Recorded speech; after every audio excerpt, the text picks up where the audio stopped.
Hello, I'm Laura Hart. I'm going to give you an update on the model-based acquisition work that we've been doing in the MBAcq User Group. So this group came about,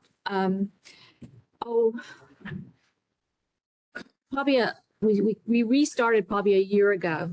There was a push to say, okay, how's model-based acquisition? How do you use UAF and model-based acquisition?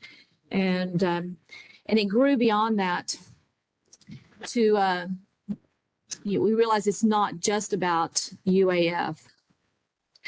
Okay, so what is model-based acquisition? The use of models and digital artifacts instead of text-based artifacts as the primary means of exchanging information.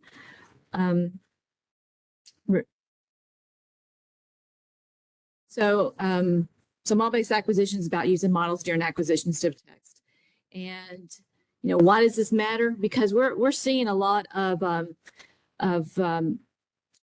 increasingly, MBSE is part of the RFPs themselves, or the models themselves are being required during the acquisition proposal phases.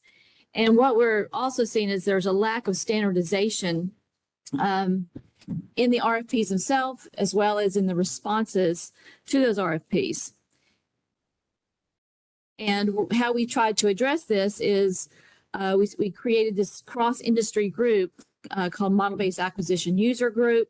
And it's a broad industry body that has participation not just from the OMG, but also INCOSE, the various armed services, OUSD, DoD CIO, NDIA, DAU, various FFRDCs like MITRE and aerospace, and many of our industry suppliers, Lockheed, Boeing, Northrop Grumman, and so on.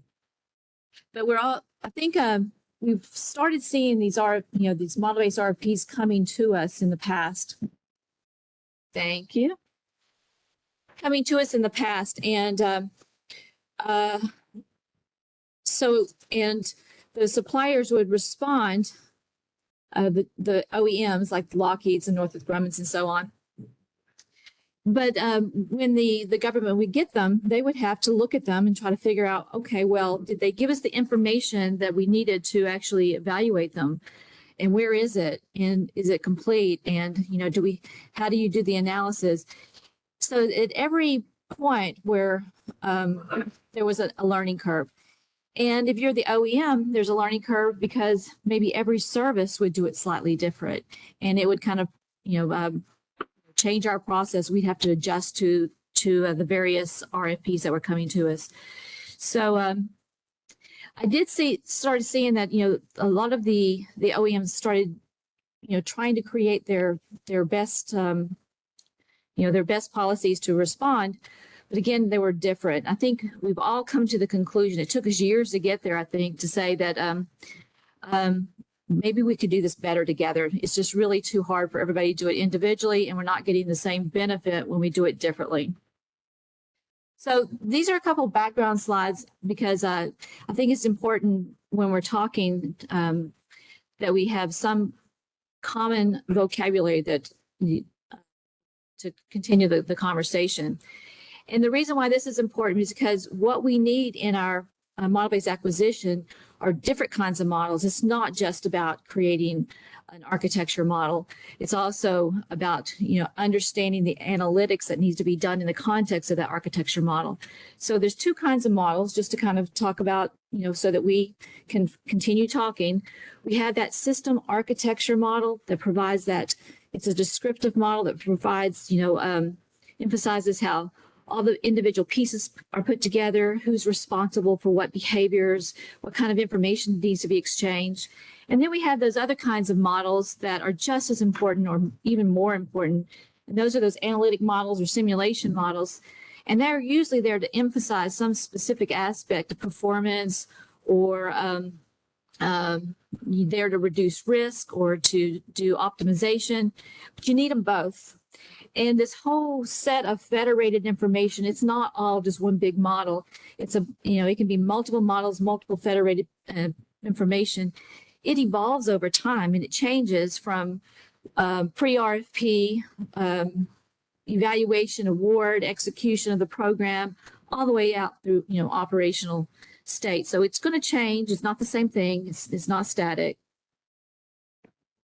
It's working now. So, and then also depending on who I'm talking to, I want to make sure when we talk about a system architecture model, it's not just a wiring diagram. It's a very rich model, these descriptive models that contain the requirements and constraints of the system and the various functionality or behavior that this system has to exhibit, along with the structural pieces that are going to exhibit that behavior, as well as various properties and interconnections and data exchanges.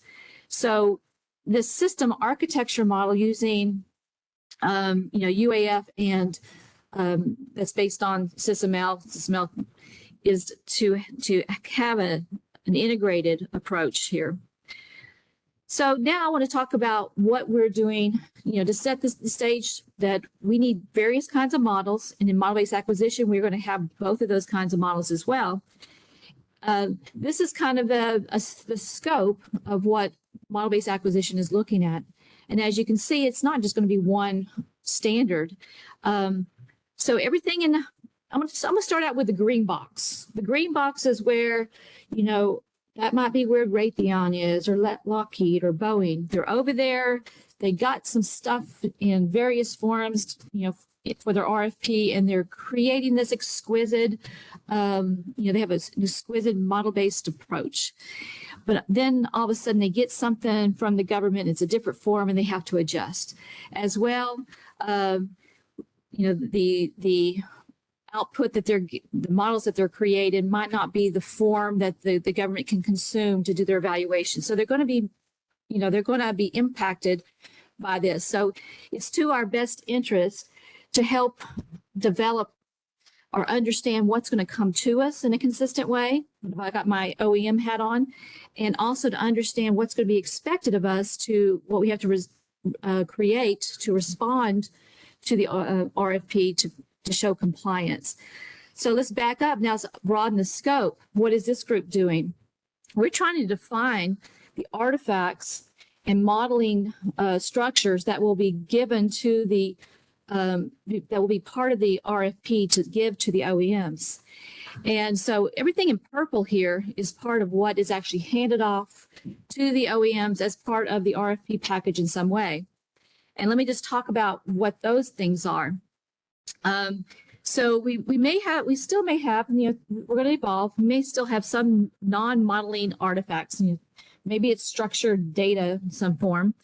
We're going to have some type of tailored process guide to help with some some standardization modeling. We need to be careful about what we put in there, but we need to have some guidance. Now I'm working on the RFP side now. And we're going to need this objective architecture description, the thing that's handed off that describes the system that needs to be acquired, as well as its operational environment, and mapped to the capabilities that it's trying to address. But how do you do that in a standard way, right? So we back up a little further, and it's like, well, to create an objective architecture description in a consistent way, we need to provide some reference architecture and some patterns so that we can, an objective architecture will have certain things in it in a certain form that can be consumed. So we're looking to define this thing called an acquisition reference architecture. And it has similar things. It has like the capabilities mapped to the operational scenarios, and with any high level with the technical performance measures, tracer requirements, and so on. There's another big part though that's missing, and that is a lot of these systems have a lot of policy and regulations associated with them. Think about a nuclear system, and there, if you were to ask someone, well, what's one of your concerns about a nuclear system? Is it, the certification of it? Well, yeah. Well, what information do you need to do that certification? Okay, and if I gave you that information, what would you do with it? Like, what's the thought process? You actually, kind of interview them. What would you do with it? What do you have to show? And then what would that visualization look like, that artifact that you need to have so that you can show evidence that you've done it to satisfaction. These are something we're calling domain overlays, where we're trying to, in a very structured, modular way, address those kinds of concerns. And then so for example, MOSA and data rights. How do we kind of tag the objective architecture description in a consistent way to say, we need certain properties to do some type of an evaluation. So let me just talk a little bit about these things called domain overlays. They're a very important, I think, way of standardizing some of the analysis that needs to be done, standard analysis that needs to be done during RFPs, and to do it in a very modular way so that we can have lots of people working on the various domain specifics. But in general, domain overlay is trying to address some kind of a specialized domain concern. We need to capture the information needed to address that concern, the analysis or algorithm that you would use against that data. There's probably some set of pseudo requirements in the form of policy or regulations that are also associated with it. And then there's probably some, now it's changing. There's probably some type of visualizations or artifacts that need to come out of that. So these viewpoints, we can just describe the DIDs and the templates and schemas that are associated with communicating this particular concern. And then just a few examples. This is not exhaustive at any means, but how do you address nuke surety? How do you address airworthiness? How do you address MOSA and data rights and cyber, things like that? And there's a lot more. And then we also have the concept of libraries. After we create these, and they're very modular, and we provide guidance on how to use them, they're used to they can be used to augment the objective architecture. Again, that's that model that's sent to the OEMs with the information needed to address the RFP. But the ones that are appropriate are also sent along with the package, with instructions. In some cases, they can either refine or extend the OAD, and they're actually used to define the compliance for those particular domain concerns. So this particular chart is in the package. You can kind of look at it. It's kind of the textual version of what I just looked at in that high-level domain model that we're still kind of working on. But one of the things that is, it's on the other diagram, but it's part of the, it goes into the package, but it's more important. I need to talk about a little bit more, and that is the process guide. So you've already seen that we have a enterprise architecture process guide. We're adding mission engineering in there. We're also going to be adding role-based instructions for acquisition. One of the other things that we realized within this group is that it's not just about the engineering. There are we have to also be concerned about all the other support roles, legal and the acquisition specialists, and there's a lot more than just the engineering solution. And so we're trying to address that community as well. Someone asked about how do you sell these those other non-engineering disciplines on model-based systems engineering? It's like well, you can show them the value of MBSE. I think instead we really need to go to them, understand what they need. We give them what they need in the form they need it. They don't need to know that we just created a very specialized view from them that happens to look like their document, but it's really a generated view from a model with consistent data. So when we started this group, and I think in this case the group itself is very unique. I think we've come to a place where we're all willing to work together to improve our overall community. And we started looking at like, well, it's not just about UAF. What do we need? Well, let's go do some, we kind of bundled our or organized our activities around 4 major activities and then a 5th. Well, let's go do some research, see what's been done before. So some landscape assessment, what programs have done model-based, what worked, what didn't. And so we have a repository of this kind of information, as well as, what are some reference material we can reuse, like the SE-BAcq or the DE-BAcq, or, various standards like ISO 15288 and architecture standards, 42010 and such. And then we're like, well, okay, based on that, what are, let's create this high-level domain meta model. That's kind of what I showed you in the previous picture, just to kind of communicate the scope and the big pieces that we're trying to put together. Not that, we're going to go down lower in more detail, but what is needed? What are the use cases for this particular activities? So one of the use cases is for the government to create a precise RFP. We're not looking to just say, go take your document-based stuff, shove it in a model and use that.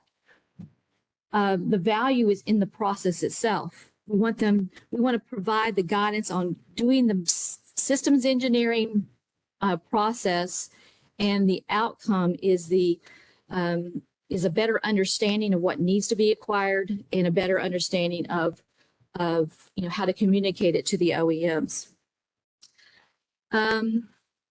But at the same time, we're looking to see if there's any standards that need to be updated. So are there additional concepts?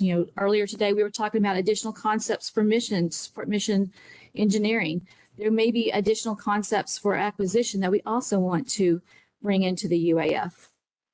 There may also be some additional best practices on how to show the interconnection between a higher level UAF model and a lower level SysML implementation. We're working on that too. And then the next step is we actually want to create artifacts, implement things. So create the reference architecture, model it, show an exemplar of how it can be used, create the guidance, the acquisition guide. And then it brought up the question is like, oh, well, who's going to own all this stuff, right? So we realized that we need to actually address content and governance and configuration management. And so what I see is that on that previous chart on our domain meta model, some of the artifacts will need to be owned by the government, but we want to make sure that they don't get lost. Like, how do we put them into a repository and catalog so that they can be discovered, and when changes need to be made to them, what is that process? How does it feed back into this group? There are other things that are obvious. They're going to go to a standard development organization, SDO, like OMG. If we add something to the UAF or the SysML, or in some cases, some of these DOs, these domain overlays, may be sufficiently complex, only if they need to be, that we make them their own requirement, and we have that mechanism to do that. The things over in the green, this is something I think that we may have slowed us down in the past, and that is, as a community, it was hard to work across lines or businesses because collaboration was just hard, and things like so we realized we needed a modeling environment that the team could get to. So we used the OMG's Teamwork Cloud version, to do modeling. We need to address model management because we're looking for donor models to bring into this space and to collaborate with and update and vet and such on, as well as a collaborative program management environment. We use Confluence for that. So one of the other things that's really important, this couple slides, won't get there yet, but some of our main use cases is, creating a precise RFP, responding to the RFP, evaluating the RFP, and then maintaining that technical baseline over time.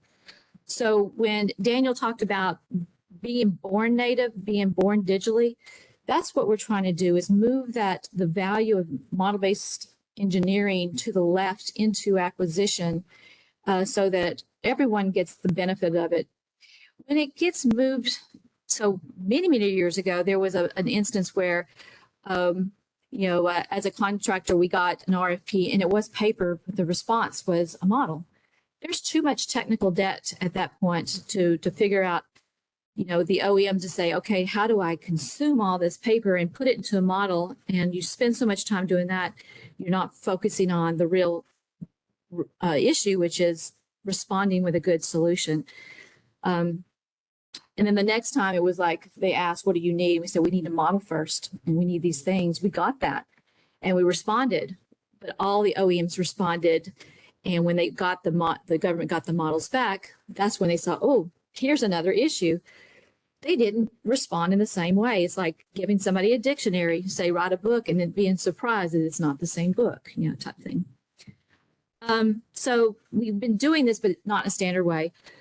This group, one of the things that I think I'm very proud of is very collaborative and very transparent, and everything's being done out in the open.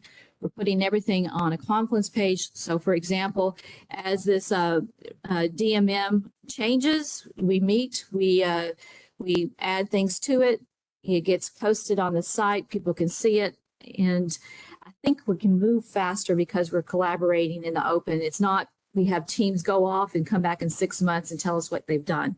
We meet every 2 weeks, and then the individual activities meet on their own schedule.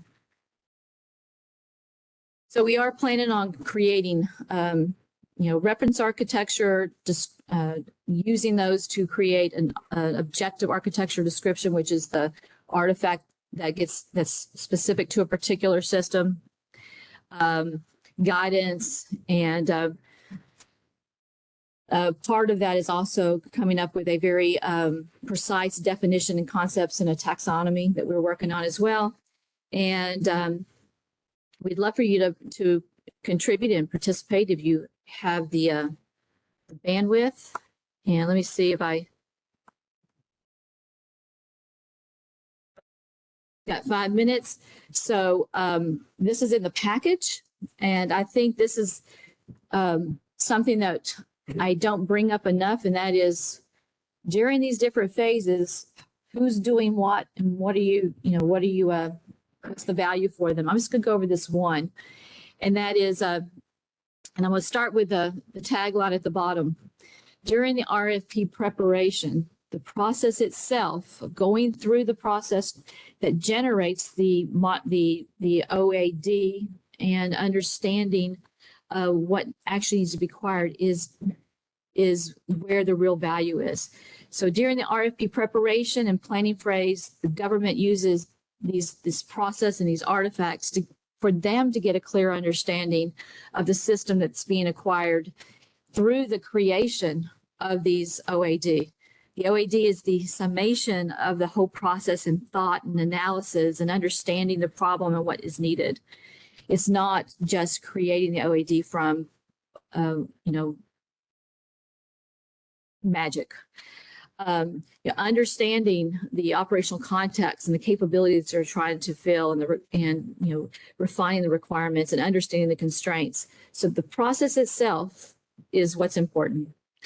Also, they're doing the planning to understand what information is going to be needed to actually evaluate the suppliers.